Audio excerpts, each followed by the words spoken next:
Welcome to Riding Shotgun TV, the podcast. I'm Fastlane Jane. And I'm Design Muse.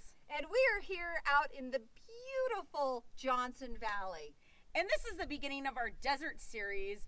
And today we're going to be talking about understanding your terrain in the desert. Yeah, this is so good for me because I don't have as much experience as Teresa does out here in the desert, and I'm going to learn something with you guys. You know, but a lot of it crosses over, and so, Yeah. So really it's just understanding some of those simple things like that. So we'll see today how some of those techniques cross over and how some of them are different. Yeah, exactly. I want to talk to you about rock crawling and what are the things that I need to keep in mind when I decide that I'm going to take my, truck out and try rock crawling. What do I need to know? I mean, first thing, you need a four-wheel drive. Okay. Let's just start there. I mean, very, very simple and basic. I know it seems like that, but, some people think, two-wheel drive is going to handle it. Nope. Start with a great four-wheel drive vehicle. You can have both a high gear and a lower gear, so just depending on what that is, depends on what type of rock crawling you're doing. Okay. So that's one of the first things. Second is, your tires. You have to have the right type of tire, some kind of mud terrain. I have more of an all-terrain, so works good on the street and off-roading. And I'm noticing something that is quite a bit different than a street tire. Yeah. Is all of this tread pattern on the sidewall. Yeah, sidewall tread. Very important for, doing rock crawling because, sometimes you're actually getting that tire up on the side and you're using that side grip to actually use to crawl up on the side. Up onto that So you boulder, actually use that right? sidewall just as much too, yeah. Holy moly. Yeah. But the other thing too, obviously we see a lot of sidewall here. What can you tell me about the purpose of airing your tires down? Yeah. Well, so my tire is probably not the best tire because I have a 20-inch wheel, and most people will think you're funny because you don't use something like that. You want as much sidewall as possible. Okay. So typically you're looking at maybe like a 17-inch wheel. That's going to be more popular in off-roading because then you're going to have a much larger sidewall even. Right. And airing down is so huge. So going straight into the airing down, right now, on the highway and stuff, I'm running about 38 or so. When I want to do some comfortable off-roading, I'm down to about 20. If you want to do some really serious rock crawling, you're probably down to about 8 or 10 pounds of air pressure. Okay. So those are like little tricks to make the experience safer.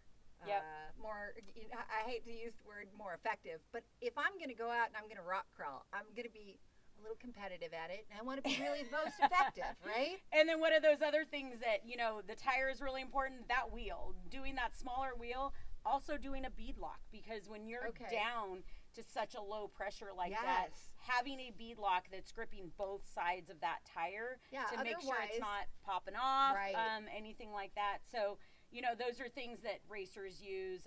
It's not something that is legal, on the streets and stuff. But if you're doing serious rock crawling, then that's really what you got to get into as well. Yeah, and I know from us being out here participating in King of the Hammers, you participating, me watching. Let me make that. I mean, clear. hey, I don't made say it never. Perfectly clear. Yeah, I don't know. You guys, sign a petition. You want to see Fastlane Jane riding shotgun with Teresa, King of the Hammers? I'm in. I'm not going to lie. It's happening. But I do too. But I think what's really interesting is that you've got not just rocks that you're climbing over. You've got rocks you've got to avoid and all of this. Sure. How am I going to stay safe with that? And what are some of the things that I need to watch out for? Yep, that footprint of where your tire is very important. And you're also want to protect the underneath of your vehicle. Right. You don't want to slam into anything. You don't want to high center on something. Okay. So you definitely want to keep your tire on top of things. A lot of people will tend to go into the middle of something or take the lower sections and stuff, but you actually want to keep that tire on top. So like right here, I have the tire on top of a rock. That is going to give you, as you can see there, more clearance. So you actually want to stay on top of things so that you have more clearance for underneath your vehicle. Yeah, because that's the last place you want to wind up dropping a rear end or, damaging the transfer and don't get me wrong, everyone hits and skids and everything like that. So you want to keep as much clearance as possible. And that's where the size of your tire also comes into play. You know, I have 37 inches. Okay. So, you know, a couple extra inches. That's an aggressive tire. Yeah, a couple extra inches like that is giving you that extra height as well. You know, you're doing maybe a lift kit, something like that, you know, on a stock vehicle. You know, maybe you're getting, 12 inches or so. Once you put a lift kit, wheels, tires, everything else, and change that, you know, maybe now you're getting, 18 or 19 or 20, more clearance underneath that vehicle, and that will help you clear those obstacles as well. Absolutely. Oh my gosh, this is so helpful. But what I think you really want to see is us. Let's go out there. Yes. Her behind the wheel, me riding shotgun. Thank you guys. Stay tuned because we're going to have some fun now. Let's go.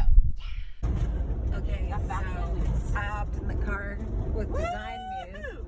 And we're here at Johnson Valley on Boone Road. And I got this wild hair up my fanny to, hey, let's go ahead and record. You guys can't even feel how fast we're going.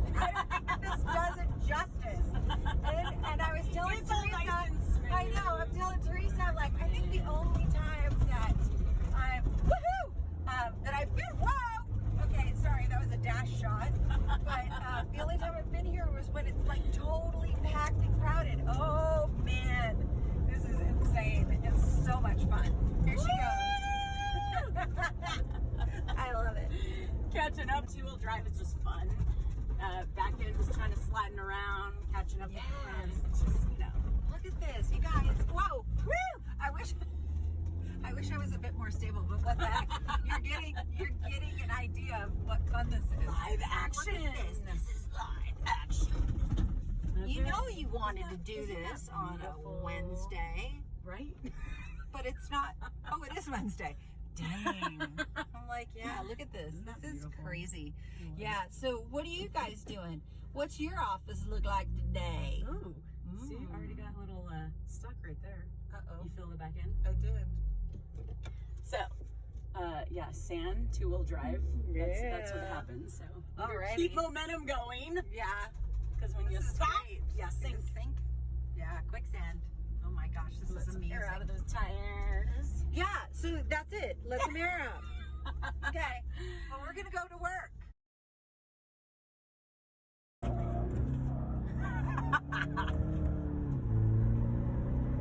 Oh my god.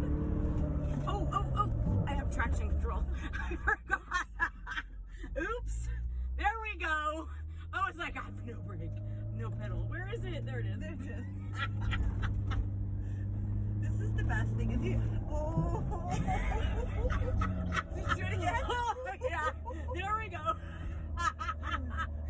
You see that steering wheel start to turn on. Oh, there we go. Woo! Yes! That's it right there. Oh, yeah. You felt it? Oh, yes, I did. We were in it. Oh, where is your... Right there. Okay. Like, where's the camera? Oh my gosh. My goodness. What do you do on a Wednesday? This is what we do on a Wednesday. There's that brake. There we go. Did it start braking again? Uh-oh. I have this feeling we're going the other direction.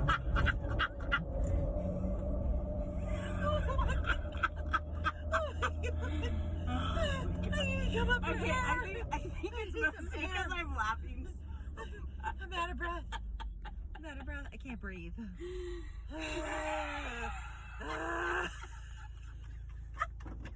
And I want you to know that we're doing this for you people. Only for you. That's the only reason we do this. We're doing this for you.